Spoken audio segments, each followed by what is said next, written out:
ہر چیز نقلی تو حسن بھی نقلی، ہر چیز نقلی ہو رہی ہے۔ ہم دینداروں کے پاس بھی اصلی دین نہیں ہے، اصلی دین ہوتا تو ہم سکھ چین سے رہتے، ہمارے پاس بھی نقلی دین ہے، اور نقلی دین سے لوگ تھوڑی دیر کے لیے دھوکہ کھاتے ہیں اور حقیقت کھلتی ہے تو بھاگ جاتے ہیں۔ تو چند لڑکیاں میک اپ کرا کر جو واقعی میں حسینائیں نہیں تھیں لیکن حسینہ بن کے نکلی، بہت ساری، ایک جھنڈ کا جھنڈ نکلی۔ پوچھتے ہیں تم بال کہاں بناتے ہو، وہ بھی پوچھتی ہیں تم میک اپ کہاں کرواتی ہو، یہ پوچھتے ہیں آپس میں، تو وہیں جاتے ہیں۔ تو جب بہت ساری نکلی تو جنات کی ٹولی جا رہی تھی اور دیکھنے لگے تو بڑی خوبصورت نظر آ رہی ہیں، چلو ان پہ قبضہ کرو۔ اگر عورتوں کے بال کھلے رہیں گے تو جنات قابض ہو سکتا ہے، اور ڈھکے رہیں گے تو جلدی ان کا بس نہیں چلے گا۔ اور جو عورتیں سر کھول کر بیت الخلا جائیں گی، غسل جنابت میں دیر کریں گی، اور ابھی تو نئے نئے سب فیشن ایسے آ گئے ہیں کہ مسلمان بھی پوچھے بغیر کرنا شروع کرتا ہے۔ آج ہمارا سب سے بڑا قصور نہ پوچھنا بن گیا، اور پوچھتا اس لیے نہیں کہ وہ سمجھتا ہے ہم جانتے ہیں، اور جو کچھ نئی چیز بازار میں آتی ہے سب خریدتے ہیں تو یہ بھی خریدتا ہے۔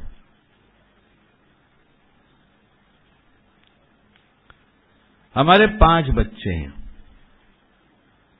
اللہ سب کو سلامت رکھے، بعافیت رکھے، دیندار بنائے، اپنی پسند کا بنائے، راضی ہو جائے۔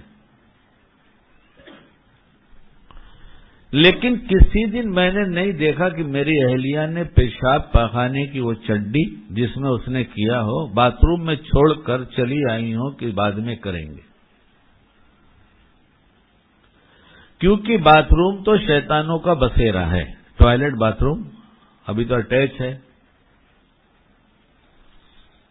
اور ہم سب اسی سے اٹیچ ہیں۔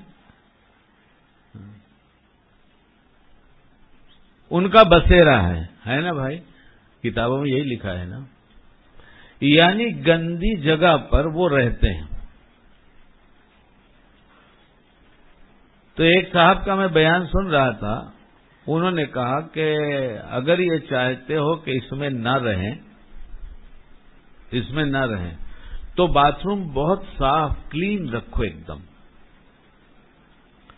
اور ہو سکے تو آج کل تو وہ بھی آیا ہے، کیا کہتے ہیں اسے، جو اڑتا ہے ہوا میں، اسپرے، فریشنر، اس میں کہ وہاں گندگی نہیں رہے گی، جب خوشبو رہے گی تو شیطان وہاں بسیرا نہیں کرے گا۔ مگر آج کل دیندار، پتہ نہیں دیندار کہتے کسے ہیں، آج تک کچھ سمجھ میں نہیں سکا کہ دیندار کسے کہتے ہیں۔ یہ بات یاد دلانا باتھ روم والی ذرا۔ آج کا دیندار جیسے آج کا کروڑ پتی ہے، آفس لون پر، گاڑی لون پر، مکان لون پر، یعنی جتنا بڑا قرضدار اتنا ہی بڑا سیٹ۔ ایسے آج جتنا بڑا معاشرے کی رسموں کو ادا کرنے والا، گناہوں سے نہ بچنے والا، لیکن لمبی داڑھی، ٹوپی، کرتا پاجامہ جیسے اس کا آفس لوگوں کو بتاتا ہے، اس کی گاڑی بتاتی ہے بڑا مالدار ہے، ایسے اس کی داڑھی بتاتی ہے بڑا دیندار ہے۔ وہاں گاڑی سے دھوکہ ہے یا داڑھی سے دھوکہ ہے؟ الا ماشاء اللہ کوئی ہوگا سمجھدار دیندار، ہیں کچھ لوگ ہیں بھی، ورنہ دنیا میں اس کا وجود ہی نہیں ہوتا، ایمان والوں کا ختم کرتے اللہ ہے تو بھی تو کہنے والے۔ وہ بھی بہت شان سے اترتا ہے، حالانکہ رات کو اس کی نیند اڑی رہتی ہے کہ اگلا مہینہ پھر پورا ہوا، اتنا انٹرسٹ دینا ہوگا، لیکن باہر کی دنیا میں لوگ اسے دیندار سمجھتے ہیں۔ ایسے ہی داڑھی والا ہو، ٹوپی والا ہو، کرتے پاجامے والا ہو، چھوٹا پاجامہ ہو، بڑا کرتا ہو، کسی شکل میں ظاہر کا دیندار، اگر حرام نہیں چھوڑتا، رات کو اس کے بستر پہ بے چینی اسے گھیرے گی، چین تو اس کے قریب کبھی نہیں آئے گا۔ دن کی بے چینی لوگوں میں چھپ جاتی ہے، پتہ نہیں چلتا، لیکن رات کو بے چینی میں تب تڑپتا ہے تو اللہ کو پتا ہے، اور اللہ بتانا بھی چاہتا ہے یہ تیرے دن کے کرتوت کا اثر تیری رات پر پڑ رہا ہے۔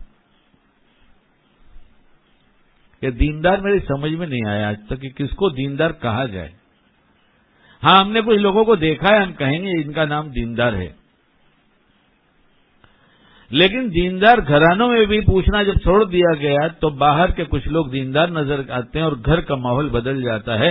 پاخانے اور پیشاب کی چڈیاں باتھ روم میں رکھی جاتی ہیں، مرد جانتے ہوئے بھی ٹوک نہیں سکتا عورت کو، اور مت ٹوکنا، ہاتھ سے صاف کر دے گا، تیرے ہاتھ میں علم ہے، تیرے پاس علم ہے. تو جس کو صاف رکھنے کے لیے کہا گیا اس میں اپنی طور سے اور گندگی بڑھائی جا رہی ہے، تو پھر کیوں شکوہ ہے کہ جنات آتے ہیں، خبیث آتے ہیں اور سحر ہوتا ہے اور جادو ہوتا ہے؟ کیوں کہتے ہیں؟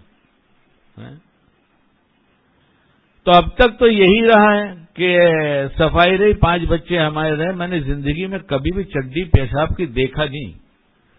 اور اللہ تعالیٰ اچھا رکھے اور اس رسم کو عام کر دے کہ ہمارے تو اتنے چھوٹے سے بچے ابھی تو بالکل بستر کے ہیں، گود کے ہیں، نہ بیٹھنا جانتے ہیں نہ چلنا جانتے ہیں.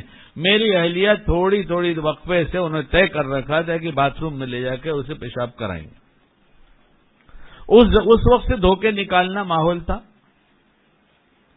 تو اب تک تو یہ باتھ روم شیطان کے رہنے کی جگہ، اور جس کے گھر میں کچھ صفائی بھی ہو سکتی ہے کہ بھائی چلو باتھ روم تو تھوڑا صاف ستھرا رہتا ہے، وہ ایک باندھتا ہے بچوں کو، کیا کہتے ہیں اس کا نام کیا ہے؟ ڈائپر.